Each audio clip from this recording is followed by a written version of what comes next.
بسم اللہ الرحمن الرحیم۔ محترم سامعین و ناظرین، دعا اللہ اور بندے کے درمیان بہت گہرے رشتے کا نام ہے۔ دعا کا معنی بندے کا اللہ کو پکارنا ہے۔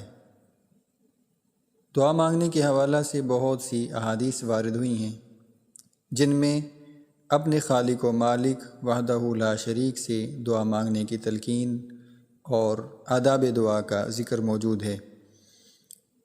ترمذی شریف کی ایک حدیث پاک جس کا مفہوم ہے، جناب رسول اللہ صلی اللہ علیہ وآلہ وسلم نے ارشاد فرمایا، جو شخص اللہ کریم سے دعا نہ مانگے اللہ کریم اس پر ناراض ہوتا ہے۔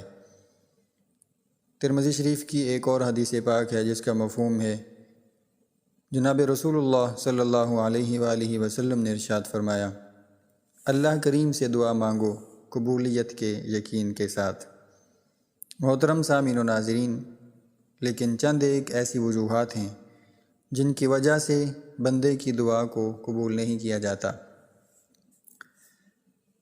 بسا اوقات ہماری دعا قبول نہیں ہوتی، اس کی وجہ یہ ہوتی ہے جو چیز ہم اللہ سے مانگتے ہیں اللہ تعالیٰ کے نزدیک وہ ہمارے حق میں بہتر نہیں ہوتی۔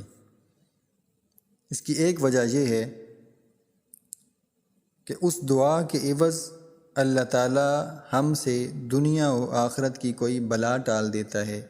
وہ دعا جو ہم اس سے مانگ رہے ہیں اللہ تعالیٰ اس کے عوض دنیا و آخرت کی کوئی بلا ہم سے ٹال دیتا ہے۔ اور ایک وجہ یہ ہے دعا کو قبول نہ ہونے کی، اللہ تعالیٰ کے نزدیک ابھی اس چیز کا وقت نہیں آیا، وہ چیز جو ہم اس سے مانگ رہے ہیں، اس لیے اللہ تعالیٰ اس کو مؤخر کر دیتا ہے۔ اس کی مثال جیسا کہ حضرت سیدنا آدم علیہ نبینا علیہ السلام، آپ کی توبہ 300 سال کے بعد قبول ہوئی، اور اسی طرح حضرت ابراہیم علیہ نبینا علیہ السلام حضور علیہ السلام کی بعثت کے حوالہ سے دعا مانگی جو 2000 سال کے بعد پوری ہوئی۔ علماء فرماتے ہیں وہ دعا جو ہم اس سے مانگتے ہیں، اس دعا کے عوض دنیا میں دعا مانگی گئی، اس کے عوض اللہ تعالیٰ آخرت میں اجر عطا فرماتا ہے۔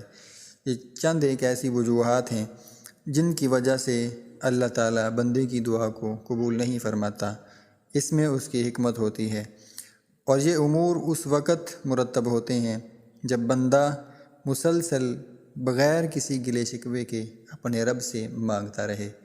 محترم سامعین و ناظرین، مسلم شریف کی ایک حدیث پاک ہے جس کا مفہوم ہے کہ ایک بندہ ایسا ہے کہ جس کی دعا کو اللہ تعالیٰ قبول ہی نہیں فرماتا۔ وہ اس حدیث پاک کا خلاصہ یہ ہے کہ جس بندے کا کھانا پینا پہننا سب کچھ حرام کا ہے، اللہ تعالیٰ اس کی دعا کو قبول ہی نہیں فرماتا۔